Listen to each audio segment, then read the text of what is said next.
When we were kids, my twin sister and I would lock ourselves out of the house on purpose. Our only way to get back in? A red Swiss Army pocket knife.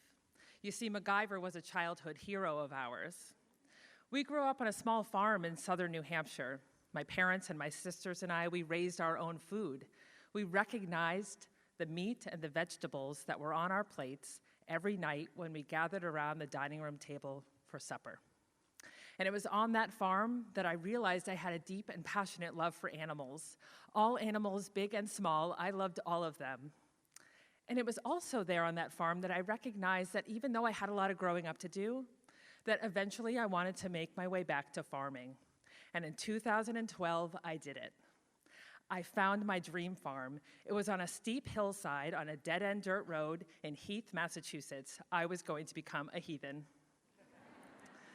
This farm had a barn and pasture and a farmhouse. It didn't have a septic system, a well, working plumbing, or a living room floor. But nonetheless, it was my dream farm because it was where we were going to raise our own food again. So yeah, we got to work on the house. But first we put in a garden, and second we got pigs. We were going to raise Hereford hogs. So we got Grunter the boar and Lottie the sow, and in the springtime, Lottie had babies. About a dozen auburn red piglets running around the barnyard on their tiptoes like little ballerinas, and I loved all of them. But my favorite was Spotlight.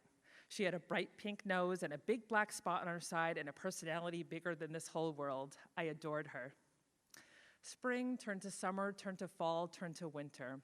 I'm warm and cozy under my blanket, sound asleep, until I wasn't.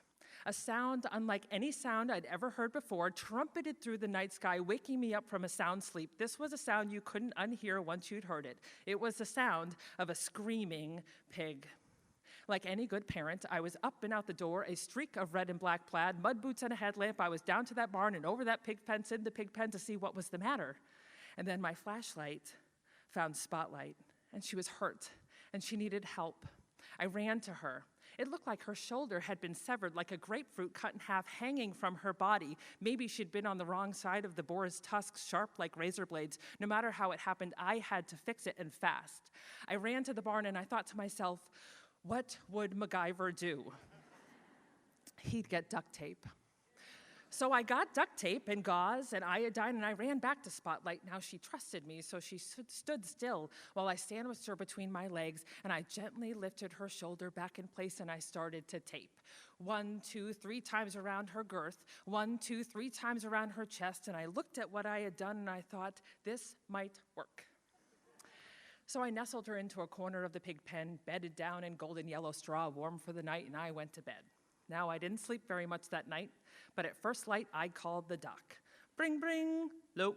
Hey, doc, it's me, Jess. You know, hillside, heath, pigs. Yep. I got a situation, doc. You better come. Okay. Well, moments go by, then Doc Schmidt shows up. He drives in the driveway in his truck, and he gets out in his one-piece navy blue work jumpsuit. He looks at me, and I tell him what's happened. And he said, okay, Jess, I got a plan. We're going to get in there. We're going to get her on the ground, give her some Novocaine, suture her up, give her some pain meds. It'll be like nothing ever happened. I say, okay, Doc, good plan.